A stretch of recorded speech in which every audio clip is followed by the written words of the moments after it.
একটি বাস্তব প্রেমের গল্প। একটি ছেলে আর একটি মেয়ে দুজন দুজনকে পাগলের মতো ভালোবাসতো। অনেক সুন্দর যাচ্ছিল তাদের দিন।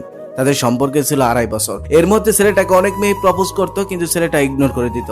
মেয়েটাকে অনেক ছেলে প্রপোজ করতো, মেয়েটাও ইগনোর করে দিত। তাদের সম্পর্কটা ছিল অনেক সুন্দর। তারা দুজনেই স্বপ্ন দেখেছিল তারা সুখের একটা ঘর বানাবে। কিন্তু হঠাৎ করে একদিন ছেলেটাকে একটি মেয়ে প্রপোজ করে। ছেলেটা তাকে আগের বারের মতো ফিরিয়ে দেয়, কিন্তু মেয়েটা বারবার তার কাছে আসতে থাকে।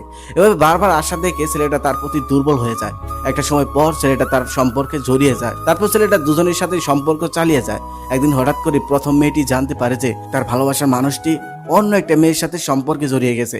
এটা শুনে মেয়েটা অনেক কষ্ট পায়। মেয়েটি সুইসাইড করতে যায়। তখন তার ফ্যামিলি তাকে বাঁচায়। ছেলেটা এটা শুনে নিজের ভুল বুঝতে পারে।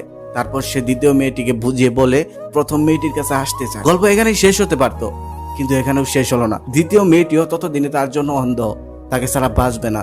এখন সেই মেয়েটিও সুইসাইড করতে যায়। ছেলেটি এখন মাঝখানে পড়ে আছে।